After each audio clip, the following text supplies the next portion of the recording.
Hey, if you're thinking of buying or selling an online course, then you've come to the right place.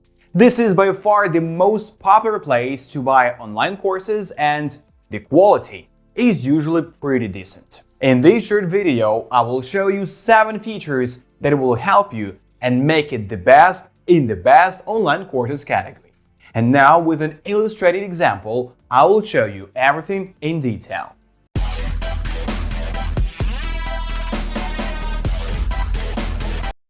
Despite some limitations, Coursera offers the most diverse and extensive catalog of online courses for beginners looking for inexpensive or free adult education. Coursera will not replace a 4-year university anytime soon. This is not a bold statement on my part. Former Yale president and Coursera CEO Richard Levin himself said so. However, just because Coursera doesn't offer the grading, networking, and shared experience of a traditional 4-year degree doesn't mean that students and non-students can't use free online courses to develop new skills and support old curiosities. Coursera offers both one-to-one and scheduled classes, but make no mistake, these classes do not replace traditional courses. Discussion boards are only as good as their administrators, the score is superficial at best, and students will have little or no contact with their professors or faculty. Although Coursera offers both validated graduation and specialization certifications, students will not receive the credentials they would have received in a traditional school. These students will also not bear the costs of the traditional school. For now, at least, Coursera is using a freemium model in which learners take class audits for free or pay a small fee to participate in certification programs. Whether this will change when the commercial organization needs to generate revenue remains to be seen. Calling Coursera courses online courses is somewhat misleading. Coursera courses do have online education features, including discussion forums, multiple choice machine evaluations, expert assessments by headings, and of course video lectures.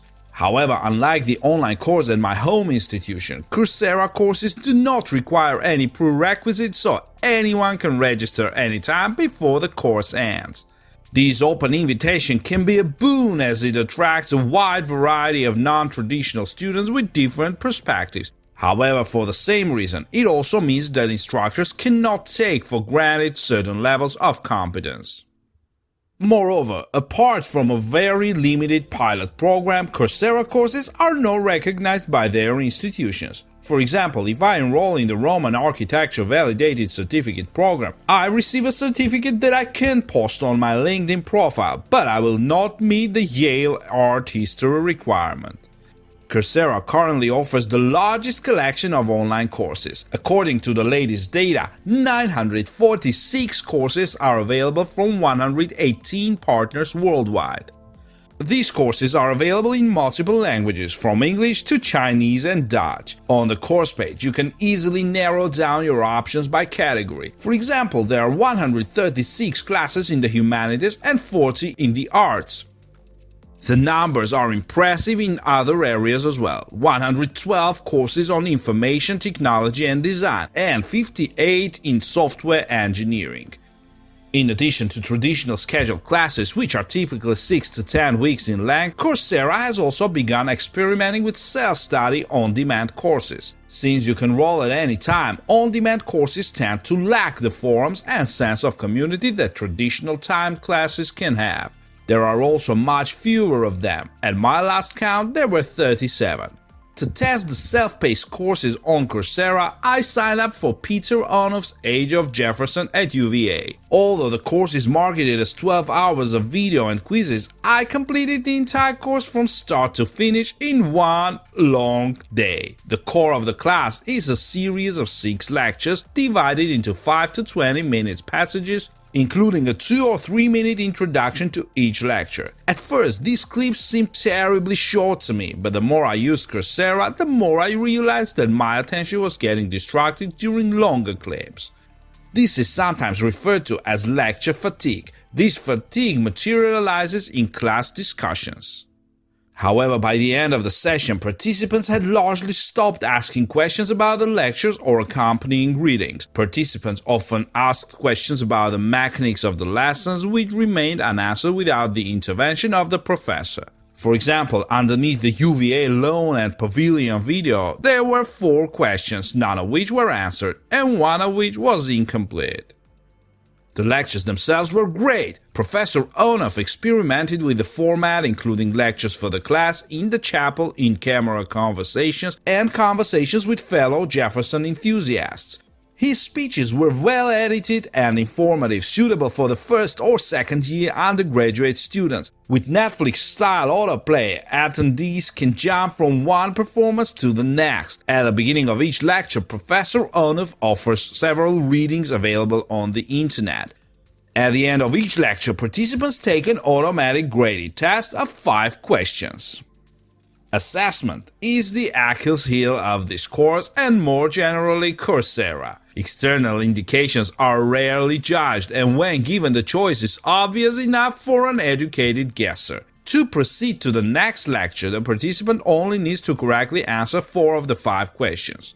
Moreover, there is no penalty for mistakes. You can just take the test over and over until you exhaust all the options. However, I seriously doubt that most participants will need to retake these quizzes. In the last 2 lectures, I skipped both lectures and readings and found that with a basic understanding of Jefferson, I could easily pass the tests. This is not a feather in my hat, but a grading problem. After you pass the unit test, you are ready to complete the class. The final test is simply a concentration of the previous questions. In the second round of testing, I signed up for what Coursera calls a verified certificate. Again, there is no need to enroll in the certification program. Anyone can take a class audit for free. But if you want any evidence of your course completion, you can purchase a verified certificate with most of the classes listed on Coursera.